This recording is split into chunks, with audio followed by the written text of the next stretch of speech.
ആഘോഷിക്കുക എന്ന് പറയുന്നത് വലിയ കാര്യമാണ്. പക്ഷേ അതിനെ ഇഷ്ടപ്പെടുന്ന ഒരുപാട് പേര് ഇന്ത്യക്ക് പുറത്തുമൊക്കെ ഒരുപാട് നല്ല പ്രവൃത്തികളും കൂടെ ചെയ്യുന്നു. ലാൽക്കേഴ്സ് എന്ന് പറയുന്ന സംഘടനകളുടെ ഫാൻസ് അസോസിയേഷനൊക്കെ ഇവരൊക്കെ ഒരുപാട് പുണ്യപ്രവൃത്തികളും കൂടെ ചെയ്യുന്നു എന്ന് പറയുന്നതിന്റെ ഒരു അനുഗ്രഹം ആണ് ഞാൻ മുന്നിൽ കാണുന്നത്. Thank you Ashif, thank you Tarun, thank you ധർമ്മമൂർത്തി.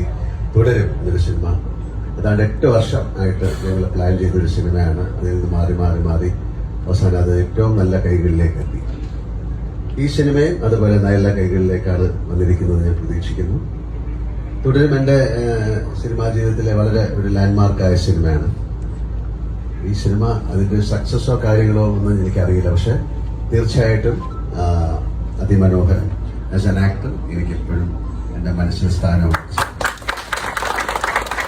വലിയൊരു കൂട്ടായ്മ വേണം. ആ കൂട്ടായ്മ തരുൺ നേരത്തെ പറഞ്ഞതുപോലെ ഈ സിനിമയ്ക്ക് ഉണ്ടാകട്ടെ. ഈ സിനിമയ്ക്ക് മാത്രമല്ല, എല്ലാ സിനിമകൾക്കും ഉണ്ടാകട്ടെ.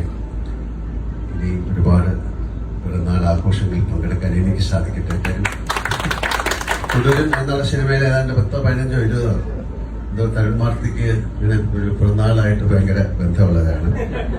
ഇപ്പോ ഷാജി പറഞ്ഞ പോലെ ഇന്നത്തെ സീനിൽ ഒരു പഴുതാരയും കൂടെ ഉണ്ടായിരുന്നു. നമുക്ക് ഇതിന്റെ സർട്ടിഫിക്കറ്റ് വാങ്ങിക്കുമ്പോൾ സാധാരണ എല്ലാവരുടെയും പോയി വാങ്ങിക്കേണ്ടി വരും. എന്തായാലും വളരെ അതിമനോഹരമായ ഒരു സിനിമയും അതിമനോഹരമായ ഒരു ദിവസവും.